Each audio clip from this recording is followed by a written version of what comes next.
Good morning students.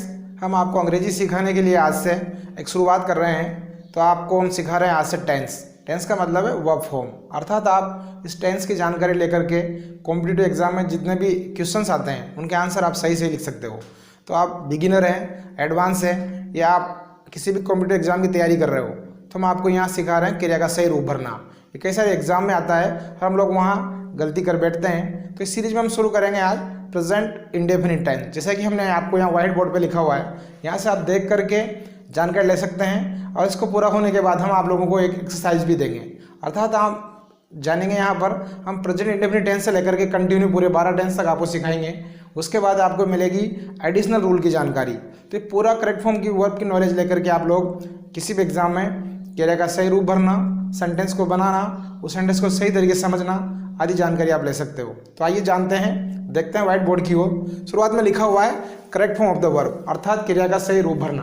जैसे कि आपको यहाँ लिखा हुआ है प्रेजेंट इंडेफिनिट टेंस, इसके बारे में हम जानेंगे हिंदी वाक्यों की पहचान। तो क्रिया के अंत में हम लोग देखते हैं ता है, ती है, ते है, ताहूँ आदि आता है। ये हम समझ सकते हैं उस सेंटेंस का अनुवाद करके। हालांकि इसके आगे हम एकदम आगे बढ़ते हैं तो हमें जानने को मिलेगा जो सेंटेंस के टाइप्स है। आपने देखा होगा there are 4 types of sentences: affirmative sentence, negative sentence, interrogative sentence and interrogative negative sentence, जिनको हम हिंदी में बोलते हैं सकारात्मक वाक्य, नकारात्मक वाक्य, प्रश्नवाचक वाक्य और प्रश्नवाचक नकारात्मक वाक्य। तो इनको हम जानेंगे एग्जाम में। वैसे तो मोस्ट ऑफ द सेंटेंस जो आते हैं वो अफर्मेटिव सेंटेंस ही होते हैं, पर कभी कभार वो नेगेटिव सेंटेंस भी पूछ लेते हैं। कभी एग्जाम में इंट्रोगेटिव सेंटेंस भी आ जाते हैं। तो हम आपको यहाँ सिखाने का प्रयास करेंगे कि जितने भी टाइप्स ऑफ सेंटेंस हैं उनको हम यहाँ आसानी से सॉल्व कर सके। तो आइए देखते हैं। मैंने लिखा यहाँ पर अफर्मेटिव सेंटेंस में आता है सब्जेक्ट, मैंने की फर्स्ट फॉर्म, उसमें यस या ईएस हम जोड़ देते हैं, वो डिपेंड करता है सिचुएशन पे। फिर ऑब्जेक्ट और शेष वाक्य। इस टाइप से हम लोग सेंटेंस का फॉर्मेशन करते हैं। यहाँ ध्यान देने की बात है, यदि आपका उस सेंटेंस में वो सब्जेक्ट है वो आई, यू, वी, दे या कोई प्लूरल सब्जेक्ट बहुवचन करता है तो हम मैन वर्ब की फर्स्ट फॉर्म लिखते हैं। अर्थात सिंपल प्रेजेंट टेंस में इन सारे सब्जेक्ट्स के साथ हम लोग क्रिया की फर्स्ट फॉर्म का यूज करते हैं। और आगे देखते हैं हम लोग, यदि हमारे सेंटेंस का subject he, she, it, name या कोई सिंगुलर सब्जेक्ट यानी एक वचन करता है तो हम क्रिया की फर्स्ट फॉर्म में या तो यस जोड़ते हैं या ईएस जोड़ते हैं।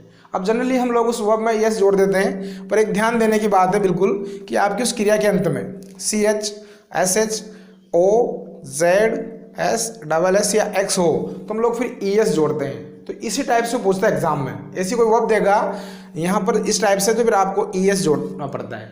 अब या तो हमारे पास अल्टरनेटिव चॉइस के रूप में ऑप्शन होते हैं, या जो हम अंग्रेजी बोलते हैं वहाँ भी इस बात को हमें बहुत अटेंटिवली ध्यान देना है। तो ये हुई मोटी सी जानकारी। अभी तक हमने सीखा कि हम लोग यहाँ पर अफर्मेटिव सेंटेंस में जो प्लूरल टाइप के सब्जेक्ट है वहाँ मैन की फर्स्ट फॉर्म यूज करते हैं, और जो सिंगुलर सब्जेक्ट है वहाँ पर हम लोग मैन की फर्स्ट फॉर्म में यस या ईएस जोड़ते हैं। अब देखते हैं इसको हम लोग। हाँ, यहाँ ध्यान देने की बात है, जब करेक्ट फॉर्म द वर्ब भरेंगे हम क्रिया का सही रूप, तो हमें उस सेंटेंस में कोई न कोई पहचान सूचक शब्द जरूर मिलता है। अर्थात हम अंग्रेजी भाषा में बोलते हैं एडवर्बियल्स। तो देखते हैं प्रेजेंट इंडेफिनिट टेंस के there are some adverbials for this one. एक पूरी सीरीज है, हालांकि हमें इतने याद नहीं रहते, पर मैं समझाऊंगा आपको अच्छी तरीके से कि कैसे हम इनको याद कर सकते हैं, दिमाग में बिठा सकते हैं। जैसे कि लिखा हुआ है ऑलवेज हमेशा, नेवर कभी नहीं, यूजुअली जनरली मतलब सामान्यतया या अक्सर हम बोलते हैं, समटाइम्स कभी कभी, सेल्डम कभी कभार, रेयरली भी कभी कभार, ऑफन अक्सर या प्राय, डेली एवरीडे का मतलब है नित्य, प्रति, रोजाना, एटसेट्रा। इस टाइप के जो एडवर्बियल्स हैं ये आपको सेंटेंस में मिलेंगे। तो उससे मिलने से क्या होगा, हम लोग आइडेंटिफाई करेंगे कि जो सेंटेंस है हमारा ये प्रेजेंट इंडेफिनिट का है। और ऐसा हम आइडेंटिफाई करके जो ब्रैकेट में वर्ब दी हुई है, यानी कि जो 10th बोर्ड की तैयारी कर रहे हैं वहाँ ब्रैकेट में वर्ब मिलती है तो उनको ब्लैंक प्लेस में भरना होता है। तो आप आसानी से वर्ब को आइडेंटिफाई करके ये देखेंगे कि हमारे सेंटेंस का यदि सिंगुलर सब्जेक्ट है तो हम लोग उस वर्ब में यस या ईएस जो जुड़ा हुआ है हमारा आंसर है। यदि हमारे पास जो प्लूरल सब्जेक्ट है आई, यू, वी, दे या कोई जो बहुवचन करता है तो वही जो मैन वर्ब की फर्स्ट फॉर्म है वही हमारा आंसर होती है। तो देखते हैं एक उदाहरण, यहाँ पर एग्जाम्पल बता रहा हूँ। लिखा हुआ है he blank place to school every day, bracket में लिखा हुआ है गो। तो गो में आप देखते हैं पीछे ओ आ रहा है, मैंने आपको बताया था जिस वर्ब के पीछे ओ आता है तो हम लोग ईएस ऐड करते हैं। तो हमारा आंसर हो जाएगा यहाँ गोज, GOES। तो हमारा आंसर होगा he goes to school every day. यहाँ पर यदि आई होता तो फिर हम लोग I go to school every day, you go to school every day.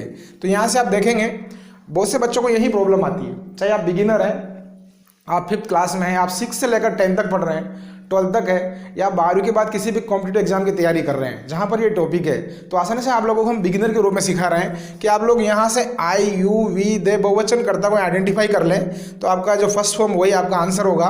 पर जनरली एग्जाम में उस सेंटेंस को थोड़ा डिफिकल्ट बनाने के लिए वो लोग ही सी इट नेम, कोई का नाम या सिंगुलर सब्जेक्ट देगा, तो आप उसको आसानी से आइडेंटिफाई करके और आप यहाँ पर आसानी से वर्ब की फॉर्म में या तो रिक्वायरमेंट है तो जनरली यस जोड़ते हैं, और आप ये देख लें यहाँ पर इस टाइप से फॉर्मेशन है उस वर्ब की पीछे, तो आप ईएस जोड़ दें।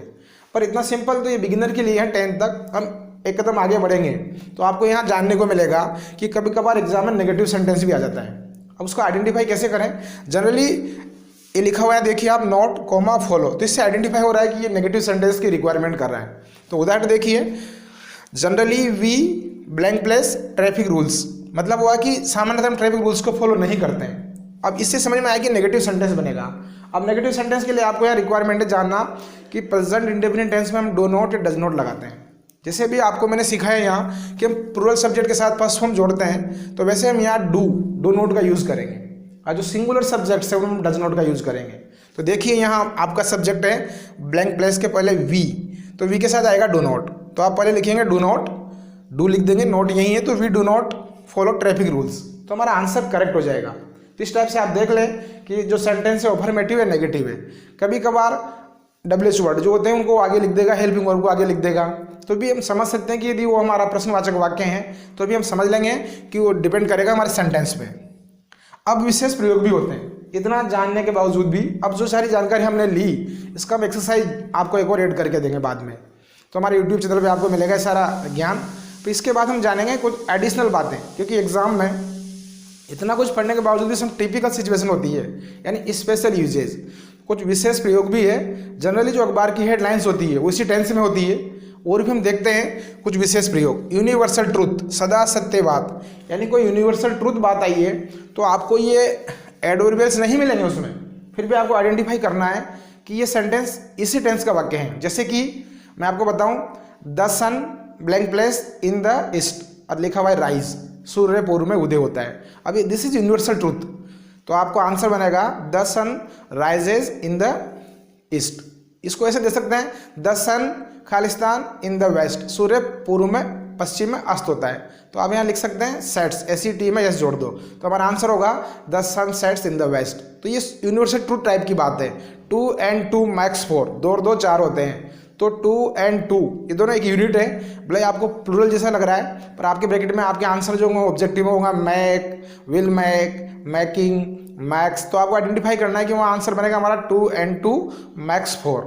तो यूनिवर्सल ट्रूथ टाइप के जो सेंटेंस हैं वो भी इसी टेंस में होते हैं, और आपको वहाँ ऐसे आइडेंटिफाई करके वर्ब की फॉर्म को चूज करना होता है। आगे देखिए, हैबिचुअल एक्शन, यानी कोई आदतन कोई बात है, कोई हैबिचुअल एक्शन है। जैसे एक सेंटेंस लिखा मैंने, डॉग्स ऑन स्ट्रेंजर, अब ये हैबिचुअल एक्शन है उनकी, जो डॉग्स हैं वो अक्सर स्ट्रेंजर्स पर भौंकते हैं, तो ब्रैकेट में लिखा हुआ है बार्क। तो ये देखिए, यहाँ आइडेंटिफाई करिए कि सिंगुलर है या प्लूरल है। तो डॉग्स लिखा हुआ है तो ये आपका बहुवचन करता है, तो आपको ये बार्क यही लिख देंगे आप लोग यहाँ, डॉग्स बार्क ऑन स्ट्रेंजर्स। अगर यहाँ डॉग होता तो आपको पता है सिंगुलर जो सब्जेक्ट होते हैं तो में एस या एस हम लोग ऐड करते हैं, बस यही खास बात है जो आपको यहाँ ध्यान देनी है। तो हमारा आंसर बनेगा यदि सिंगुलर है तो डॉग बार्क्स ऑन स्ट्रेंजर्स। तो देखिए एक टाइप और है, sentence of programming and planning. यदि आपके पास कोई ऐसा वाक्य है जो आपको आगे की प्लानिंग या प्रोग्रामिंग बता रहे हैं तो आपको इसी टेंस का यूज करना है। सो वी मीट टुमारो, भले ही टुमारो आपको लग रहा है कि फ्यूचर सिंपल का एडवर्बियल्स है, पर इसलिए हम आइए कल मिलते हैं, तो meet, we meet tomorrow, so we meet tomorrow, एक प्लानिंग की बात कर रहे हैं हम लोग यहाँ पर। तो आज हमने जाना, मैं सम अप करूँ पूरी बात को, यहाँ भी आपको सारांश रूप में सीखने को मिलेगा कि हम प्रेजेंट इंडेफिनिट टेंस के सेंटेंस को आइडेंटिफाई करके उसके जो पहचान सूचक शब्द है, जो खास करके हिंदी मीडियम के स्टूडेंट हैं उनके लिए मैं बताना चाहूँगा कि हम 20 ईयर से उनको पढ़ा रहे हैं, तो खास करके ऐसी प्रॉब्लम आती करेक्ट फॉर्म ऑफ द भरने में कि वो सही से नहीं भर पाते। तो आप लोगों को उन पहचान सूचक शब्द को उस सेंटेंस में आइडेंटिफाई करके यहाँ तक आना है कि ये किस टेंस का वाक्य है। जैसे कल आगे हम पढ़ेंगे present continuous, present perfect continuous, तो वहाँ डिफरेंट टाइप से आपको एडवर्बियल्स मिलेंगे, तो उनको आप समझ करके याद करके क्रिया का सही रूप भर सकते हैं। तो ठीक है, इसके बाद हम आपको देंगे एक्सरसाइज। उस एक्सरसाइज में 8-10 वाक्य होंगे इस टेंस के, फिर हम जानेंगे वहाँ पर इन सेंटेंस में देखेंगे कि कहाँ एडवर्बियस आया हुआ है, उसके हिसाब से हम कौन सी वर्ब भरेंगे। तो देखिए आप लोगों को हम आगे और सिखाने जा रहे हैं। कंटिन्यू आप इस तरह सीख करके अपनी नॉलेज को अपडेट कर सकते हैं और अपने ज्ञान को इस अंग्रेजी की फील्ड में सीख करके सही से अप्लाई करके आप किसी जॉब की तैयारी भी कर रहे हैं, आप कोई कॉम्पिटिटिव एग्जाम दे रहे हैं या आप एकेडमिक स्टूडेंट्स हैं, तो आप लोगों के लिए हम लोग आपके नॉलेज को इन्हेंसमेंट करने के लिए इस टाइप की वीडियो सीरीज लेके आ रहे हैं, जिसे आप हमारे चैनल धर्मेंद्र पालर यहाँ पर जाकर के टाइप चैनल को सब्सक्राइब करके आने वाले और वीडियो की सीरीज को आप देख सकते हैं। तो मिलते हैं नेक्स्ट वीडियो में। इतना जानकारी लेने के लिए आपने हमारी बात को पेशेंसफुली सुना। Thank you.